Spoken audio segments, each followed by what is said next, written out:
En mi primer libro, Biología Molecular y Cábala Hebrea, he dedicado un capítulo muy importante sobre la gestación, sobre la embriogénesis humana.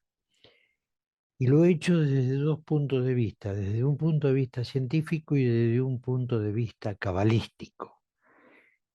Hoy quiero resumir muy sintéticamente ese extenso capítulo de mi libro en un pequeño video que les sirva a ustedes a manera de síntesis aclaratoria y de fácil comprensión.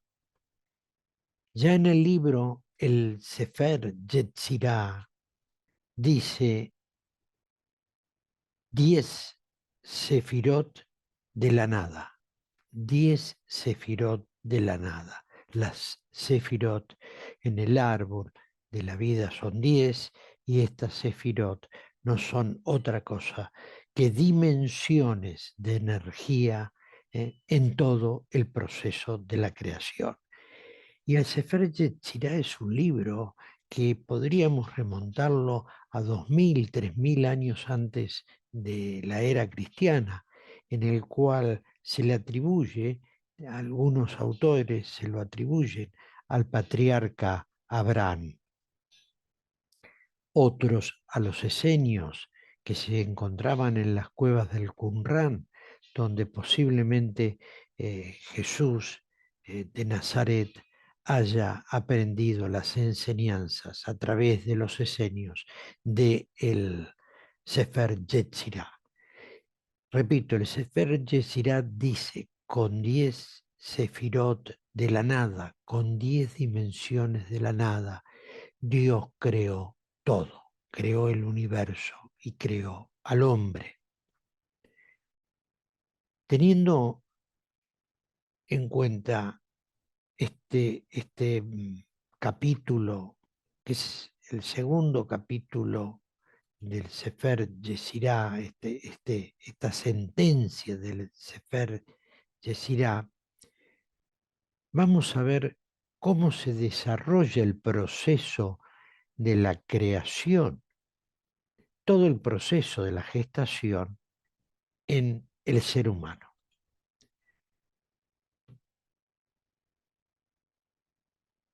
Tenemos el útero que está constituido por dos trompas a cada lado y los ovarios que se abren en estas trompas y que están fijos al útero a través de un ligamento para que esto no se movilice, para que el ovario quede fijo en el abdomen de la mujer. Cuando llega el periodo de la ovulación, todo el útero se prepara para recibir al posible óvulo fecundado. Si esto no ocurre, se derrumba toda la estructura que ha sido preparada para recibir al óvulo y se produce la menstruación. Y la estructura que se forma en el útero antes de recibir al óvulo fecundado es una gran cantidad de sangre, se acumula una gran cantidad de sangre en su endometrio, en su pared uterina, a los fines de alimentar al embrión si éste llegara a ingresar al útero. Cuando los espermatozoides ingresan al útero, atraviesan toda la cavidad uterina y se dirigen hacia las trompas. Y en un momento determinado, el óvulo que ya ha salido del ovario se va a encontrar más o menos a este nivel con uno de los espermatozoides que ha sobrevivido al largo peregrinaje para llegar hasta este sitio. Muy bien, supongamos que el espermatozoides fecunda al óvulo.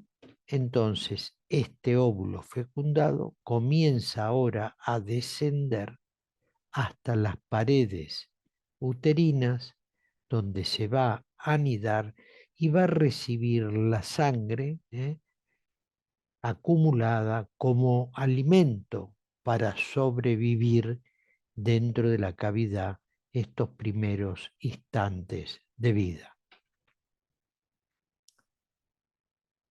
Toda gestación dura 9 meses, por lo tanto hablaríamos de 3 trimestres. Cada trimestre tiene 90 días. El primer trimestre tendría 270 días. Por lo tanto, si nosotros hacemos la disociación como lo hacen los cabalistas, de disociar el número, volver a sumarlo, tendríamos que 2 más 7 nos da 9. Es decir, el primer trimestre 90 días, el segundo trimestre 90 días, tercer trimestre 90 días, lo que hace que tengamos 270 días. Por lo tanto, 2 más 7 nos da 9. Pero supongamos que estos trimestres lo convertimos en semanas en vez de días. El primer trimestre tendríamos 12 semanas, en el segundo 12 y en el tercero 12. Si sumamos 12 más 12 más 12 nos da 36. Si lo disociamos da 6 más 3, 9.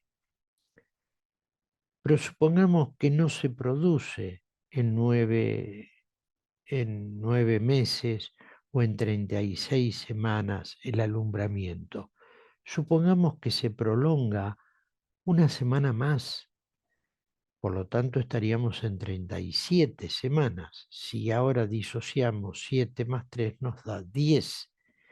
Por lo tanto, como dice exactamente el Sefer Yetzirah, de 10 sefirot de la nada, no más de 10 sefirot.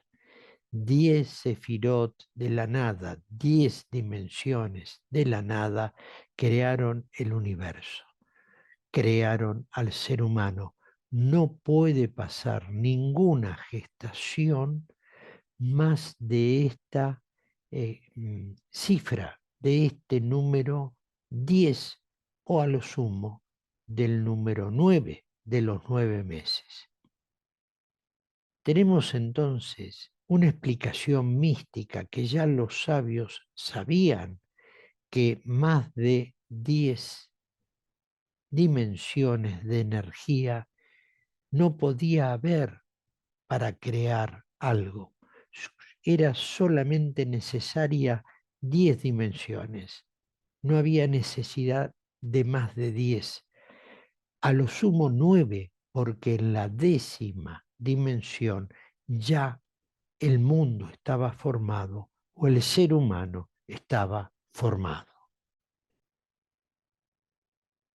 Si vemos este pequeño esquema que hice aquí, divido una tríada, una segunda tríada y una tercer tríada, que definiría los 3 trimestres, ¿no es cierto? El primer trimestre, 30, 60, 90, 30, 60, 90, 30, 60, 90. Y si vemos las disposiciones de las esferas, una esfera superior, dos horizontales inferiores, dos superiores, un inferior, dos superiores, un inferior, y la última aislada sola. Esto es esquemáticamente lo que podemos llamar como el árbol de la vida si trazáramos líneas de unión. Las líneas de unión entre las esferas del árbol de la vida para la Cábala son las letras del alfabeto hebreo. Pero ahora no vamos a entrar en este tema porque ya lo hemos hablado en otros videos, o aquel que quiere profundizar en el mismo puede dirigirse a cualquiera de mis libros. Pero veamos ahora, en la primer tríada tenemos lo que se llama en el árbol de la vida el mundo de la emanación, el mundo de Asilut. La segunda tríada tendríamos el mundo de la creación y en la tercera tríada tendríamos el mundo de la formación. Por último, el mundo de Asiá, el mundo de la acción. Aquí se produciría en Asilut, el mundo de la emanación, la unión entre el óvulo y el espermatozoide en la trompa uterina, como ya lo hemos visto. Aquí, en el mundo de la creación o el mundo de Briá, se produciría las primeras etapas de la creación, es decir, la unión de las moléculas entre sí crearían o formarían las células del embrión. Y ya en la tercer tríada tendríamos la formación de los órganos y la constitución de toda la estructura del embrión y por lo tanto ya en la décima sefirot el nacimiento, el alumbramiento. Por lo tanto tenemos 3, 6, 9, la décima, la creación. Desde la Cábala, la creación no puede sobrepasar estas 10 dimensiones. Muy bien, veamos qué pasa científicamente.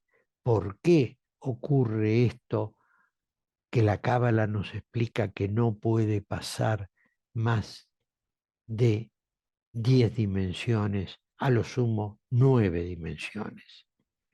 Hay dos hormonas o dos moléculas que se producen durante todo el proceso de la gestación, mientras el embrión se va desarrollando. Una es conocida como los estrógenos, aquí está en azul, y otra es conocida como la progesterona. La progesterona está formada por átomos de carbono, de hidrógeno y de oxígeno. Muy bien. Y en realidad son los átomos de la vida, que si eh, ustedes quieren profundizar en el tema, pueden recurrir a videos anteriores míos donde yo me refiero muy intensamente a este tema. Pero tomemos ahora una línea del día 1, el día 17 y el día 30 de un mes, ¿no? Los 30 días de un mes. El ciclo de una mujer, el ciclo menstrual de una mujer. Los estrógenos y las progesteronas hasta el día 17 aproximadamente, pues un poco más o un poco menos, están muy bajas a nivel sanguíneo. Pero a partir del día 17 los estrógenos comienzan a subir y la progesterona hace exactamente lo mismo. Si no se produjo ovulación a este nivel, es decir, no se unió los gametos masculinos con los gametos femeninos, el día 30 se produce el derrumbamiento de la estructura uterina, es decir, la cantidad de sangre que había sido acumulada para esperar al huevo fecundado y se produce la menstruación. Llevémoslo ahora esto a un proceso gestacional. Supongamos que en el día 17, 18 o antes, un poco antes, un poco después, el óvulo es fecundado por un espermatozoide. Los estrógenos suben mucho, comienzan a bajan rápidamente, tienen una curva de descenso, pero paralelamente comienza a subir la progesterona que asciende bastante. Pero cuando llegamos al mes 9, a los 270 días o a las 36 semanas, ¿qué ocurre? Tanto los estrógenos como la progesterona caen bruscamente. Y al caer bruscamente se produce el parto. el alumbramiento. ¿Qué nos está diciendo esto? Que tanto los estrógenos como la progesterona han servido de protección al embrión durante todo el embarazo hasta el noveno mes o hasta el día 270 o las 36 semanas.